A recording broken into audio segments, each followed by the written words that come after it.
வணக்கம். மாயமான் ஸ்ரீகலா எழுதிய கதை. அதோட பாகம் 3ஓட தொடர்ச்சியை பார்ப்போம். அண்ணோய் என்றபடி கணவனை கீழே படுக்க வைத்துவிட்டு எழ முயல, இருக்கட்டும் தாயி என்றபடி வேங்கையன் அங்கிருந்த கல் மீது அமர்ந்தான். என்ன விஷயம் அண்ணோய் என்று தங்கையை பார்த்த வேங்கையனின் பார்வை இப்போது ராசையா மீது திரும்பியது. தப்பு பண்ணிட்டேனோன்னு மனசு கடந்து அடிச்சுக்குது தாயி என்று வேதனையுடன் கூற, அப்படி சொல்லாத நோய், நீ எந்த தப்பும் பண்ணலை, விதிதான் தப்பு பண்ணிருச்சு. தங்கையின் வார்த்தையில் வேங்கையனிடம் இருந்து பெருமூச்சு எழுந்தது.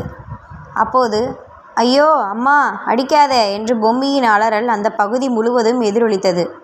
இந்த பிள்ளைக்கு என்னாச்சுன்னு தெரியலையே.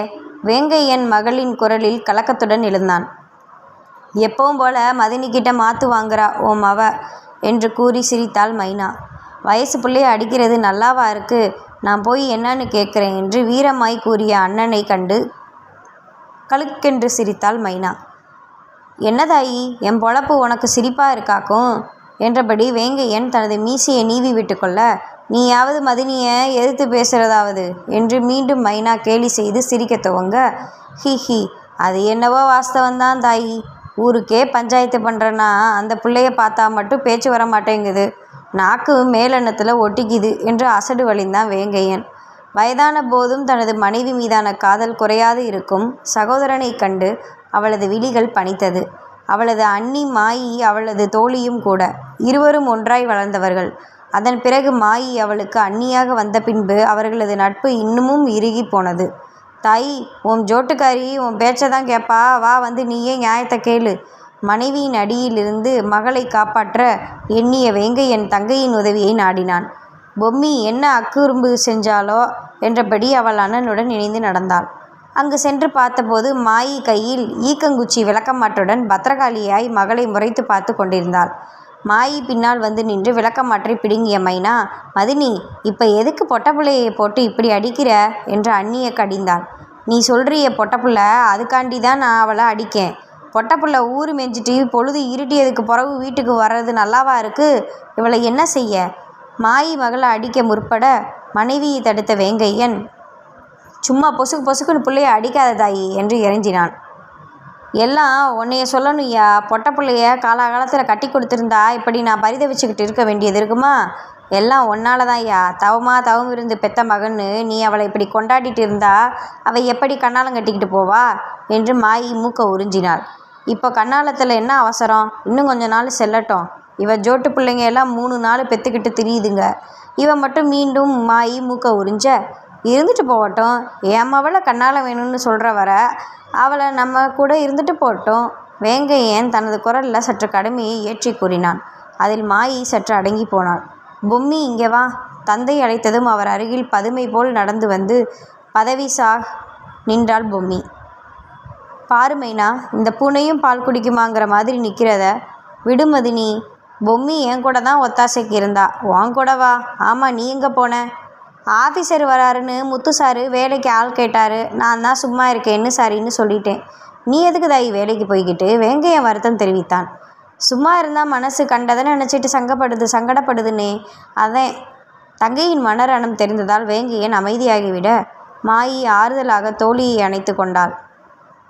கேட்டுக்கோமே, நான் ஐத்த கூட தான் இருந்தேன் பொம்மி அன்னையிடம் கூற, நீ சந்தையில் பண்ணல ரவுஸ் எல்லாம் எனக்கு தெரியும்டி, சும்மா நடிக்காத. மாயி மீண்டும் எகிரி துவங்க, தாயி அம்மையை எதிர்த்து பேசாத. வேங்கையன் சத்தம் போடவும் பொம்மி அமைதியாக குடிசைக்குள் நுழைந்து கொண்டாள். வேங்கையன் வேப்ப மரத்தின் கீழ் போடப்பட்டிருந்த கட்டிலில் படுத்துக்கொள்ள பெண்கள் இருவரும் குடிசை முன் அமர்ந்தனர். மாயி, சொல்லுமைனா, இன்னைக்கு ஐயாவை பார்த்தேன். எந்த ஐயா என்று மாயி விழிகள் இடுங்க தோழியை பார்த்தாள். செல்லியோட ஐயா. மைனா கூறியது மாயி திகைப்புடன் அவளை பார்த்தாள். அவங்க எப்படி? மாயிக்கு பயத்தில் வார்த்தைகள் திக்கி திணறியது. அதான் மதினி, எனக்கும் குழப்பமாக இருக்குது. மைனா கூறியதை கேட்டு சிறிது நேரம் யோசித்த மாயி பின்பு இப்படியும் இருக்குமோ என்றபடி தான் நினைத்ததை சொல்ல துவங்கினாள். அவள் கூறியதை முழுவதும் கேட்ட மைனாவுக்கு நெஞ்சடைப்பு பொழிந்தது. எனக்கு பயமாக இருக்கு மதினி. அண்ணோ ராசையாவை நினச்சி இன்னமும் பயமாக இருக்குது. ஐயாவை ஏதும் செஞ்சிடுவாங்களா?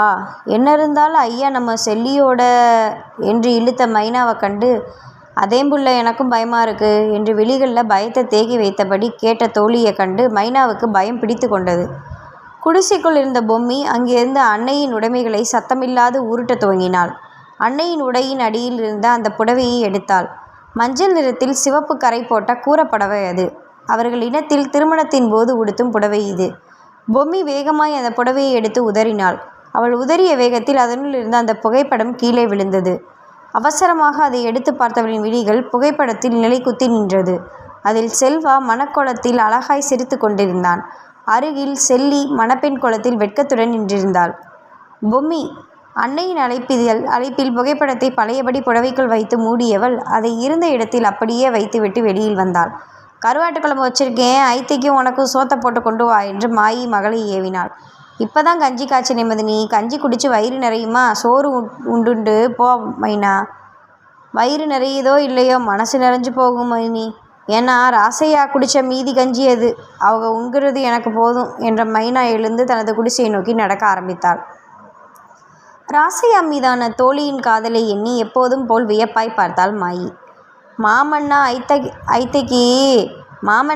ஐத்தைக்கு உசுறு என்னம்மா என்று கேட்டபடி அன்னை அருகில் வந்து அமர்ந்தாள் பொம்மி.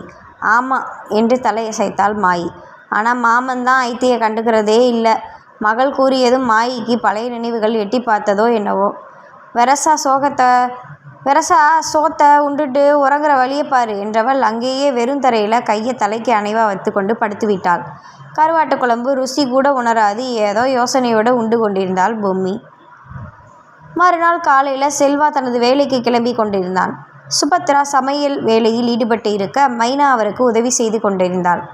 மா, சாப்பாடு ரெடியா?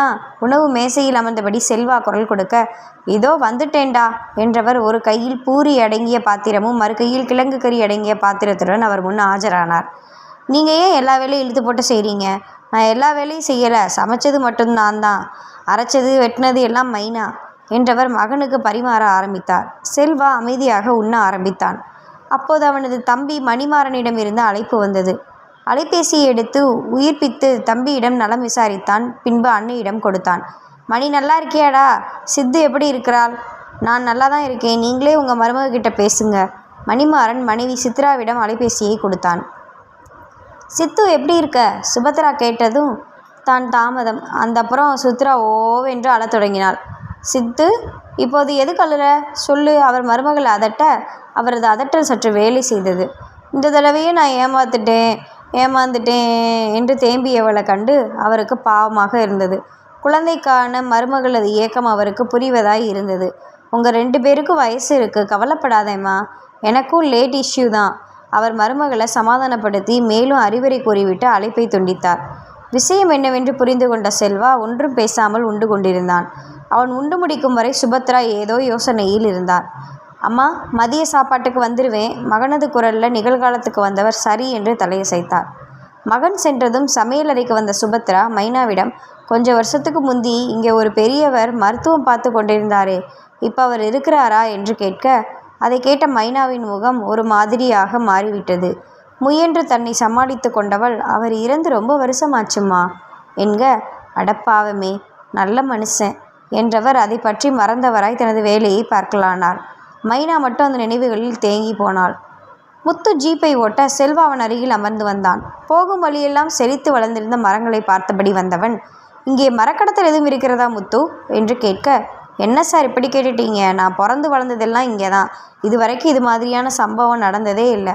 முத்து கூறியதை கேட்டு அவனுக்கு ஆச்சரியமாக இருந்தது. அது எப்படி முத்து ஆச்சரியமாக இருக்குது?